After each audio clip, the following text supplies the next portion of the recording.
Hola, bienvenidos y bienvenidas a un nuevo blog que son estas instancias de conversación, ¿no es cierto?, que tenemos en ADIPA. El día de hoy estamos con Natalia Tapia, ella es docente de ADIPA. Hola Natalia, ¿cómo estás? Hola, muy bien, ¿y tú? Bien también, gracias. Bueno, les cuento un poco. Natalia, ¿no es cierto?, es docente de ADIPA, pero ella es profesora también. Ella es docente, ella es profesora diferencial, ¿no es cierto? Sí, Y sí. ella tiene un magíster en educación en mención dificultades en el aprendizaje de la Pontificia Universidad Católica. Bueno, Sí. el día de hoy con Natalia vamos a conversar un poco sobre el impacto emocional, ¿no es cierto?, que genera la violencia escolar en los niños y en los jóvenes. Y, ¿no es cierto?, que es una de las temáticas que se abordan en el curso que ella va a impartir junto a Jennifer Araya, el curso de violencia escolar, un abordaje desde la educación emocional que inicia el 12 de agosto, ¿verdad? Sí, totalmente cierto, sí. Ya, súper. Entonces, yo quería saber al principio, para que conversáramos un poco, cuál era el panorama actual, ¿no es cierto?, respecto a esta temática, la violencia escolar, en los establecimientos educacionales actualmente. Bueno, yo creo que no es una sorpresa que el hecho de la violencia escolar o el bullying dentro de las distintas conceptualizaciones ha aumentado en un porcentaje muy alto posterior a la pandemia, ¿no? Si bien esta es una realidad que se viene dando hace ya un par de años en el sistema educativo, hace mucho tiempo, ¿no? Y ya ha ido de cierta forma evolucionando el cómo se va haciendo el proceso conceptual o cómo se va haciendo el abordaje, ¿no? Se acrecentó con muchísima fuerza posterior, ¿no?, a la pandemia y en un reingreso, por lo menos dentro de lo que se ven en las estadísticas o las evaluaciones. Un gran porcentaje de los establecimientos educacionales presentó en algún momento, digamos, un incremento en situaciones de violencia escolar. Ya, entonces, en verdad, y esto está muy de la mano, digamos, con también el aumento en las dificultades a nivel de salud mental que se han presentado a nivel país, ¿no? Dentro de las estadísticas, por ejemplo, una de las encuestas Ipsos determina que en Chile, por ejemplo, uno de los países de Latinoamérica y a nivel mundial que está dentro de los altos rangos de afectación a la salud mental. Dentro también de Latinoamérica, uno de los que presenta más enfermedades a nivel, digamos, como depresión, estrés, ansiedad. Entonces, esto que se presenta a nivel escolar, a nivel mundial y también lo que se da después en ciertos otros estudios a nivel, digamos, más claro, como de la región, Chile se sitúa dentro de los países con más dificultad en la salud mental, en donde se incrementaron posterior a la pandemia también sintomatologías de afectación de salud mental. A nivel general en la población también se ha visto que los niños son también fueron muy afectados por este proceso de cuarentena, de confinamiento, y su mayor impacto se dio en su desarrollo socioemocional. Entonces, como la escuela replica también mucho del mundo social, se replica también en el proceso, digamos, en este mundo curricular y de escuela, no es de sorprender que esto pase. No obstante, lo que sí llama la atención y que es más bien preocupante es el grado de violencia escolar que se ha dado en este último tiempo, violencia que afecta no solo a los estudiantes, sino que también a los docentes. Muchos docentes han sido agredidos, digamos, y también la salud mental de los docentes y de los profesionales que trabajan en educación también se ha visto muy afectada. Claro, porque uno siempre piensa, ¿no es cierto?, en la víctima, en el agresor, en este caso la otra persona, pero también la demás parte de la comunidad también se ve afectada, ¿no es cierto?, los demás compañeros, los docentes.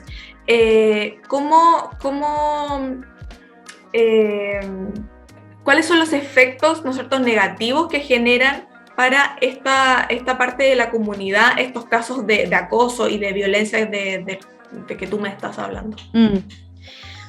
Es que afecta de manera transversal, ¿no?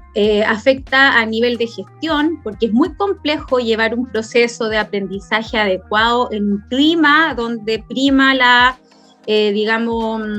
violencia, priman ciertos tratos inadecuados, donde no hay una positiva convivencia. Es muy complejo, ¿no? Es muy complejo para un profesor tratar de impartir un contenido, cuando tenemos esta situación, ¿no? Y cuando las emociones que prevalecen son el temor, la ansiedad, no la angustia, es muy complejo. Es muy complejo también establecer relaciones de buen trato cuando tenemos una realidad que hay que hacerse cargo, ¿no? Que sin duda se agudiza en algunos centros educativos más que en otros, pero no, yo creo que no hay ningún colegio que pueda decir que está exento o estuvo exento de alguna situación, de convivencia, de violencia escolar, de bullying, ¿no? De relaciones interpersonales complejas. Afecta desde lo macro como estructura organizacional y afecta también en lo micro. A cada quien lo afecta de una manera distinta, ¿no? El docente está con un agobio laboral importante, ¿no? Está con un cansancio físico, emocional, psicológico muy importante. El hecho de que un profesor sea agredido, no es un aspecto que uno lo debiese dejar pasar. No es normal, no hay que normalizar ni naturalizar estas acciones porque el docente tiene una figura de autoridad importante dentro de la sala de clase. Es la figura de autoridad. Y no solo de autoridad en el sentido de que determina, por ejemplo, quizás las normas o determina un ritmo, sino que también de visión valórica, ¿no? Para el estudiante, sobre todo en este caso para los estudiantes a lo mejor de ciclo inicial, de primaria. El profesor también refiere una persona que es su referente, que es el adulto, ¿no? Que genera el vínculo seguro. Entonces, ver que ese profesor, ese adulto referente para mí es agredido por un compañero, es tremendo, ¿no? Es tremendo para el profesor y es tremendo para los estudiantes también, ¿no? Tanto para que el que observa la agresión y también para el que agrede, ¿no? Aquí el tema de la violencia es un tema muy transversal, entonces impacta claramente a todos.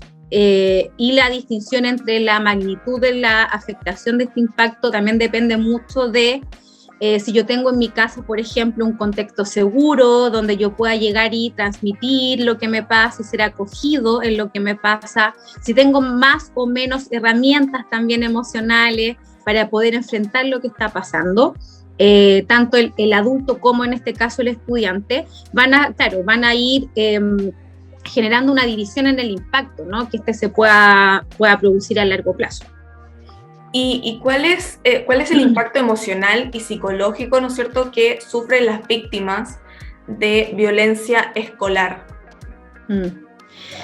Lamentablemente es un impacto emocional muy, muy, muy grande, ¿no? Es un impacto porque también ocurre, la etapa escolar es una etapa también de formación de identidad, de mi formación y de establecer, por ejemplo, mi rol en esta sociedad, mi rol frente a un grupo de pares, por ejemplo.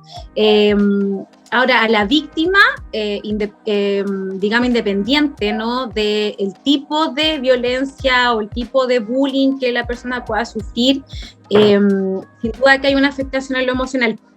Hay opciones en que de repente los estudiantes que sufren, ¿no?, estas situaciones se vuelven muy introvertidos, ¿no? Y hay un cambio muy evidente, ¿no? Que tienden a perder interés en lo que antes les gustaba, tienden a tener un rechazo claramente de ir al colegio, ¿no? Tienden a estar más retraídos, u otros también cambian su actitud y se vuelven un poco más irascibles, más agresivos, están más a la defensiva. Esas como conductas observables, por ejemplo, para el papá, la mamá o el adulto que estén, digamos, y el profesor también lo va notando, ¿no? Va viendo, porque hay una violencia escolar que puede ser visible como aquella que está determinada, por ejemplo, por este bullying que a veces no es visible en la sala de clase y se produce en otro espacio, en recreo, en otras actividades, en educación física, en los camarines, donde el docente no necesariamente está al tanto. También observa en él o la estudiante cambios también bastante importantes. En los más chiquititos tiende a ser más complejo también la severidad porque tienen menos capacidad de asimilar lo que les está pasando.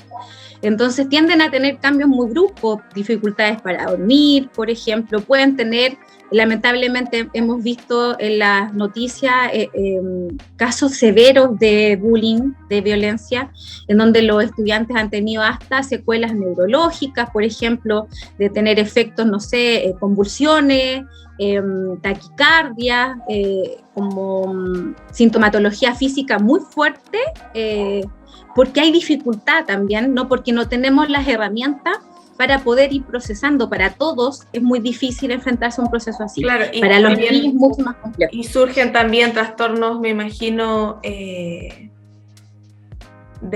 afectan a la salud mental. Exactamente. Por ejemplo, ¿cómo afecta la autoestima y cómo afecta, ¿no es cierto?, ser víctima de violencia escolar, ¿no es cierto?, a los procesos educativos, digamos.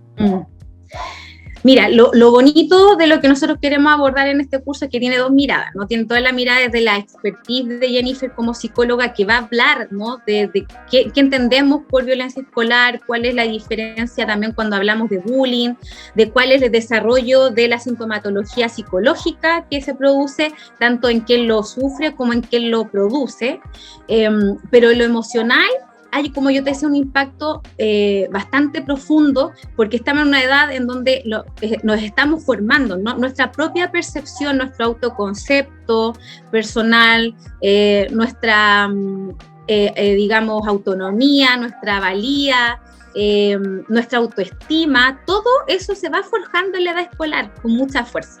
Entonces, si nos vemos enfrentados a una situación de violencia, claro que influye, ¿no? Porque tenemos la tendencia en una cultura que hay que trabajar y que estamos muy al debe en cuanto al desarrollo de la salud mental, a generar su sentimiento de culpa, ¿no? ¿Qué hice yo para producir esto?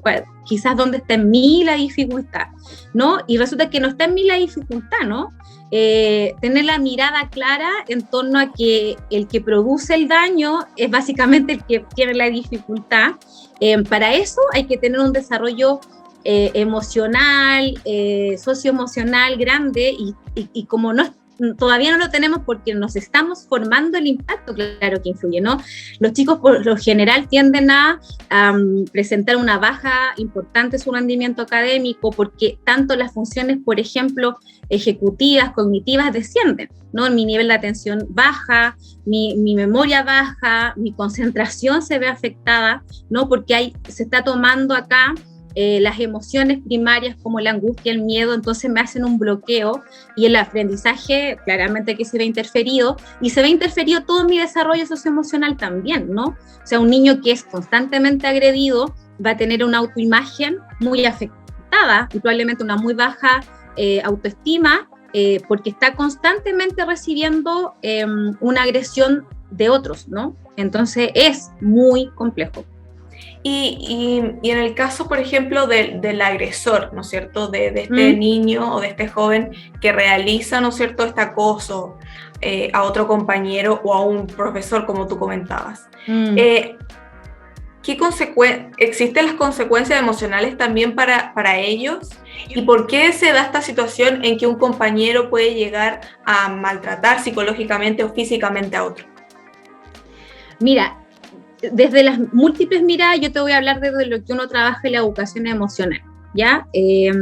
Claramente una persona que establece como formato de vinculación la violencia no es una persona que tenga, digamos, un mundo emocional bien desarrollado ni sano, ¿no? Claramente. Entonces, no habría una persona, o sea, si una persona tiene un mundo emocional bien explorado, sano, bien trabajado, nunca va a utilizar la violencia como un medio de, ¿no? Por lo general, las investigaciones lo que establecen es que aquellos estudiantes que usan este formato de agresión a un otro, de intimidación, ¿no? Para poder validarse frente a un grupo, para poder tener autoridad o cierto dominio, son, digamos, personas que han tenido o una dificultad específica en el desarrollo de su vida o vienen de, por ejemplo, núcleos familiares a veces desorganizados, poco estructurados, ¿no? De familias bastante disfuncionales, o no han desarrollado ciertas herramientas asociadas a la empatía, ¿no? Que permitan, digamos, que se pueda, digamos, relacionar con un otro de una forma sana. Cuando yo establezco la violencia como un medio de tener poder, ¿no? Habla de también ciertas incapacidades emocionales y a veces asociadas a la salud mental, claramente. O sea, yo te digo, Catalina, o sea, nadie que tenga un buen desarrollo socioemocional va a utilizar la violencia y la intimidación para tener, ¿no? un lugar, una validación, un espacio, ¿no? Aquí el que genera la violencia es una persona que necesita también ayuda, o sea, está claramente que una persona que un niño o un joven que no está bien, ¿no? Que necesita un respaldo, un apoyo y atención también. Y en el caso de la víctima, ¿qué estrategias emocionales se pueden utilizar para abordar este tipo de situaciones? Aquí tiene que haber un trabajo psicoemocional, ¿no? Aquí hay que trabajar desde la psicología, por eso que es súper importante la perspectiva desde esa área, y lo emocional se trabaja también porque no solo la familia o el núcleo cercano a él o la estudiante que ejerce la violencia, por ejemplo, tiene que hacerse cargo, también tiene que hacerse cargo el colegio.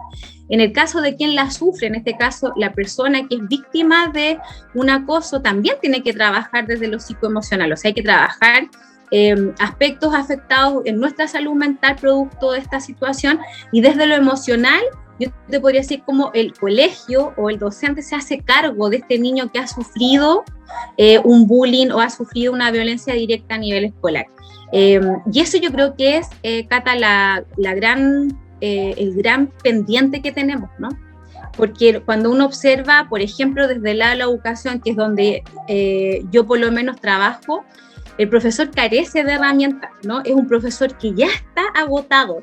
Desde, por ejemplo, la psicología positiva, se establece que para poder fomentar la regulación emocional en otro, en este caso, en un niño o en un joven, el adulto tiene que ser un adulto regulado, ¿no? Y para eso hay un camino por andar. Entonces, de ahí pedirle, por ejemplo, a un docente, al inspector del colegio, al asistente, que regulen situaciones de violencia cuando ellos vienen con una carga emocional potente, es muy difícil de lograr. Entonces, ahí el profesor tiene que hacer un trabajo de educación emocional en el aula, no solo con el niño que sufrió el bullying, sino que tiene que ser a nivel general, ¿no? Porque básicamente el clima de aula puede propiciar la situación de violencia o puede neutralizarla. Entonces el profesor tiene que actuar a nivel de grupo clase, ¿no? No solo con el que agredió y el que fue agredido, sino que con todo el grupo social en donde se ve interferido igual. Y esto es lo que se le llama también como la inteligencia emocional, ¿o no? Claro. Lo que pasa es que dentro de las inteligencias está la inteligencia emocional, y dentro de la inteligencia emocional hay competencias emocionales a desarrollar, ¿no? Así como hay inteligencias múltiples, no hay una inteligencia kinestésica, una inteligencia inter e intrapersonal, por ejemplo, está la inteligencia emocional que incorpora este proceso, ¿no? Que es tener la capacidad de desarrollar ciertas competencias que a mí me permitan descubrir mi mundo emocional, manejarlo y también con eso ser empático. Cata, es algo súper fácil. Mira, si yo no desarrollo en mí, por ejemplo, ciertas competencias ejecutivas como son la flexibilidad o el control inhibitorio, va a ser muy difícil que yo desarrolle empatía. Son cosas básicas que a veces pasamos por alto. Entonces los niños en general que tienden a ser más impulsivos tienden a ser menos empáticos, ¿no? Porque buscan una respuesta a sus necesidades de forma inmediata, porque tienden a piensan menos lo que hacen o las consecuencias de lo que hacen. Entonces, regular a un niño o pedirle a un niño, ¿no?, que tiene ciertas dificultades, que sea empático, que no golpee, que no use eso como herramienta, si no hemos trabajado funciones ejecutivas que están absolutamente asociadas a lo emocional, es muy complejo, ¿no? Es como que estamos dando una vuelta y nos está faltando una parte, entonces nunca logramos cerrar el círculo. Entonces, desde ahí, desde lo emocional, cuando nosotros trabajamos desde esa perspectiva y vemos a un niño, entonces, que no ha desarrollado la empatía, es muy difícil trabajar el tema. Entonces, si nosotros tenemos en una sala de clase a 5 o 6 niños que nosotros observamos que les cuesta empatizar, les cuesta entender que los otros son distintos, que tienen ritmo diferente, son avasalladores, me va a interferir en mi clima de aula, ¿no? Entonces, desde ahí es bajar la mirada desde procesos que están dados, ¿no?, y que tienen que ser desarrollados, que a veces no se desarrollan de forma innata. Entonces es un camino largo que nosotras queremos en este curso también dar, ¿no? No circunscribirnos solo la mirada de la violencia, sino que hay detrás también esto, ¿no? Cómo esto puede ser evolutivo y cómo el desarrollo emocional tiene todo que ver. Claro. Bueno, muchas gracias por responder estas preguntas, Natalia. No sé si tú quieres agregar algo para aquellas personas que nos escuchen y que estén interesados en tomar este curso. ¿Qué les dirías? Yo les diría primero que es un curso que está pensado para trabajar en esta realidad que ahora se da en los colegios, pero mirado desde una realidad, digamos, bien transversal, ¿no? Es por eso que estamos en una dupla con Jennifer, que ella es psicóloga, tiene muchísima expertise, es muy talentosa, así que vamos a abordar desde esa perspectiva y desde lo emocional, ¿no? Entonces, ¿cómo nos hacemos cargo? Desde la parte familiar, desde el adulto tutor o formador, y también desde la parte educativa, ¿no? Cómo el profesor o todo quien trabaje en la educación puede también abordar el proceso emocional para trabajar, en fin, la violencia, ¿no? Nosotros lo que queremos dar enfoque es que no vamos a trabajar en la violencia misma, ¿no? Que a veces nos focalizamos en eso, ¿no?, en el resultado, sino que los procesos que pueden conllevar a que las relaciones interpersonales, la violencia sea un medio para, ¿no? Entonces nosotros queremos mostrar que cómo podemos llegar a caminos para entender esta realidad que es tremendamente fuerte, dolorosa y compleja, y cómo poder abordarla, ¿no? Yo como profesora no soy psicóloga, ¿cómo puedo abordar entonces el proceso? Es una mirada que vamos a dar desde la entonces psicoemocionalidad, ¿no? Entonces desde lo psicológico, las emociones, poder trabajar esta perspectiva. Para nosotras, Catalina, esto es una forma también de contribuir en esta realidad que, insisto, es muy compleja, muy dolorosa y que hay que hacerse cargo, ¿no? Hay que hacerse cargo. Aunque cueste, hay que tomar partido. Yo no puedo ser un espectador de este proceso. Tengo que estar ahí, ¿no? Y cada acción que yo haga, por muy pequeña que pueda parecer, es una acción que contribuye a eliminar y erradicar la violencia de nuestras salas de clase. Bueno, muchas gracias nuevamente por tu tiempo, por la disponibilidad de estar acá con nosotros, y nos vemos en un próximo vlog. Chao. Súper. Chao, chao.